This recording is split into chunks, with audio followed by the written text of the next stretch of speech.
अंतः विज्ञान और भौतिक विज्ञान।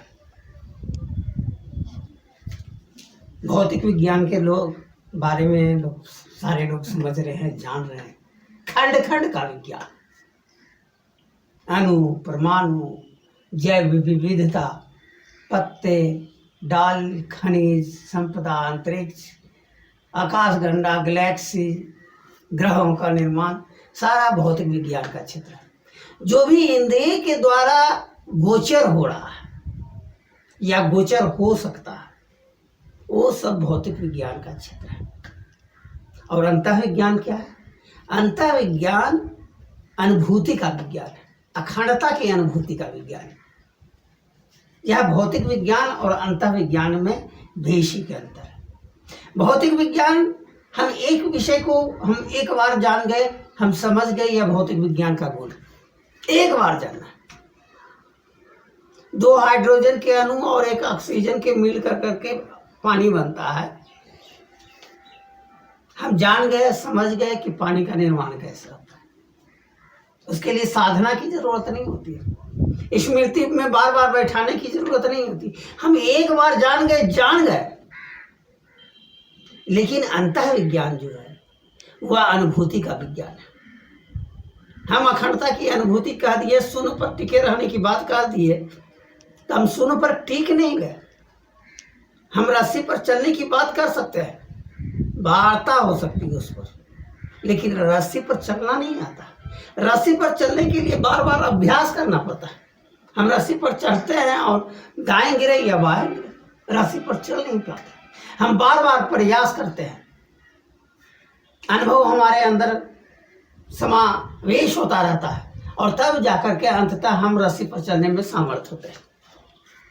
हम आकाश की चर्चा करते हैं, केंद्रीय विषय के रूप में आकाश पर टिकना है, अंतः विज्ञान है। अखंडता की अनुभूति को प्राप्त करना अंतः विज्ञान है, लेकिन टिक नहीं पाते। व्यक्त विषय प्रकट हो जाता है, व्यक्त विषय प्रधान हो जाता है, और अंतः विज्ञान उपेक्षित हो जाता है, बिल्कुल गौण हो जाता है, हम नहीं समझ पाते। तो हमें बार बार आकाश पर टिके रहने की कोशिश करनी पड़ती है, और बहुत लंबे रियाज की जरूरत पड़ती है। बस आकाश ही जाना है, आकाश से ज्यादा कुछ नहीं। आकाश पर टिक जाना अंतः विज्ञान है, अखंडता की अनुभूति है, लेकिन नहीं टिक पाते। हमारा विषय यह समझ में नहीं आता कि यह महत्वपूर्ण कैसे है। व्यवहारिक जगत में भी हम हवा का कोई महत्व नहीं देते, लेकिन जब सांस रोक दी जाए, हम मरने लगे, दम घुटने लगे, तो लगता है कि आकाश, ये हवा महत्वपूर्ण विषय है। दम घुटने लगे तब हमें लगता है कि हवा महत्वपूर्ण विषय, ऐसे इसका कोई मूल्य नहीं। तो आपके नाक के सांस की प्रक्रिया को रोक कर तुरंत बताया जा सकता है कि हवा कितना महत्वपूर्ण है, लेकिन आकाश को रोका नहीं जा सकता। हमारे पास कोई विधि नहीं है कि आप आकाश की गणना कर रहे हैं, उसको हम रोक दें।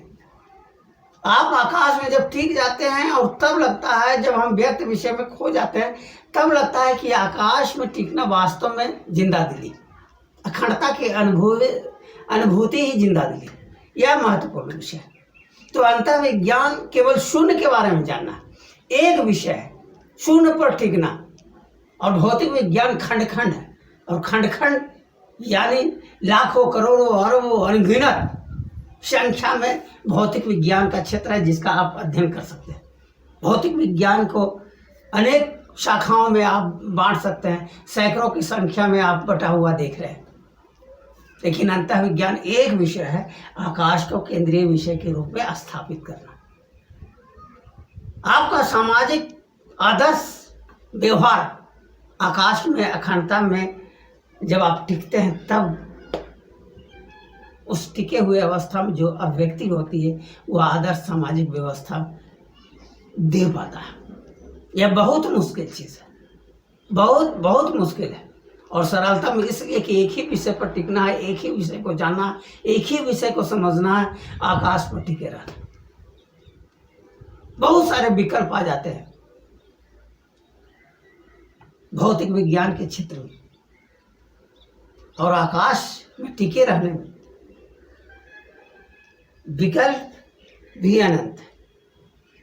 हम विभिन्न विषयों के माध्यम से आकाश को जान सकते हैं, समझ सकते हैं, और विविध विषयों के माध्यम से जानना और समझना ही है अंतर्विज्ञान का रियाज करना, अंतर्विज्ञान में स्थापित होने की कोशिश करना।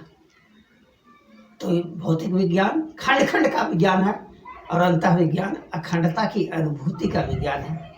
दोनों में इंद्रिय भूमिका निभाता है, लेकिन भौतिक विज्ञान में बाह्य जगत की ओर हम जाते हैं और अंतर्विज्ञान में हम अंदर की ओर जाते हैं, अंतर्मुखी भावना घर कर जाती है। अनुभूति का विज्ञान है, अनुभव का विज्ञान है, अखंडता की अनुभूति का विज्ञान है अंतर्विज्ञान।